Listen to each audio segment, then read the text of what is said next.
Welcome to Neural Newscast. I am Lydia Holmes. Today we are stepping away from the red carpet to look at a high-stakes drama unfolding in the freezing waters of the North Atlantic. It is a story that involves special forces, international sanctions, and a rust-covered tanker that, well, it tried to vanish into thin air. And I am Vanessa Calderon. Honestly, Lydia, if this were a video game, people would say the mission objective was just too far-fetched. I mean, we are talking about the U.S. military boarding a Russian-flagged vessel after a weeks-long chase through storms and fog. It is peak geopolitical drama with a side of Cold War nostalgia, right? Vanessa, it really does feel like something out of a blockbuster. The vessel in question is the Bella 1, or the Marinera as it was recently renamed. On Wednesday, U.S. forces finally moved in, boarding the ship about 190 miles off the coast of Iceland. Lydia, the logistics on this were wild. This was not just a simple traffic stop on the ocean. We had Navy SEALs being ferried in by the Night Stalkers. That is the Army's 160th Special Operations Aviation Regiment. They are the ones who fly the most dangerous missions in total darkness, you know? They even had V-22 Ospreys and AC-130 gunships staged in the UK just for this operation. The sheer scale of the military assets involved is stunning, but the story behind the ship is just as, complicated. The Bella 1 was already on the U.S. radar back in 2024 for being part of a shadow fleet moving Iranian oil. Then, just last month, it tried to head to Venezuela under a Guyana flag. When the U.S. Coast Guard tried to board it then, the crew basically said, no thanks, and, they pulled a literal U-turn into the open ocean. That is the part One Love. They literally painted a Russian flag on the side of the ship while they were out at sea and changed the name in the registry.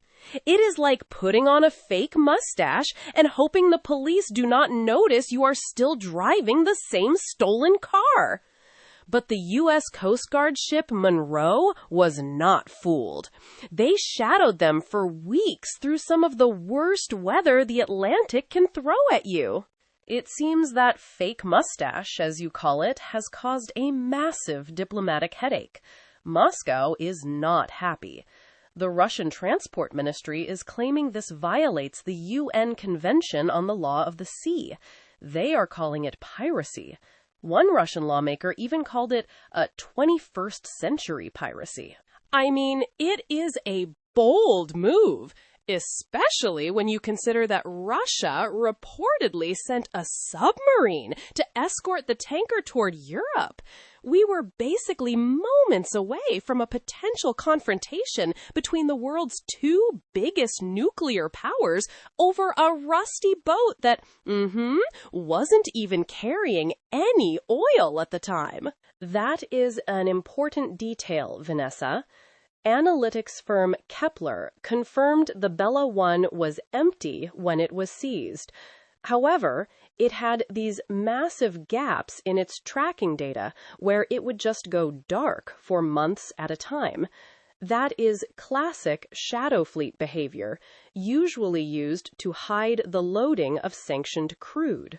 Exactly. They turn off their automatic identification system, or AIS, and just disappear from the map. It is the ultimate stealth mode for oil tankers. But the Trump administration is clearly done with the cat and mouse games. They are not just going after the oil anymore. They are taking the ships themselves. And it is not just the Bella 1. We have reports that another tanker, the Sophia, was seized in the Caribbean on the same day. This seems to be part of a much larger strategy by the White House to gain total leverage over Venezuelan oil assets and, squeeze any allies trying to help the Maduro regime. Lydia, what I find fascinating is the White House's response to the risk of war. Press Secretary Carolyn Leavitt basically shrugged it off. She said President Trump has a good personal relationship with Vladimir Putin, and that those relationships will keep things under control. It is a very confident play for such a high-stakes move. It certainly is. While the politicians talk, the Russian crew of the Bella 1 is still being held, and Moscow is demanding their immediate return. It is a stark reminder that even in a world of high-tech tracking and digital sanctions, the real power still comes down to who has the biggest ship and the best-trained special forces on the water. And clearly, the Night Stalkers and the SEALs won this round. It will be interesting to see if Russia tries to retaliate with their own naval assets, or if they just let the Bella 1 go as a lost cause.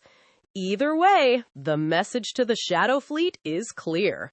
You can run, but you cannot hide from an Osprey. That is a wrap for today's look at the front lines of the global oil trade.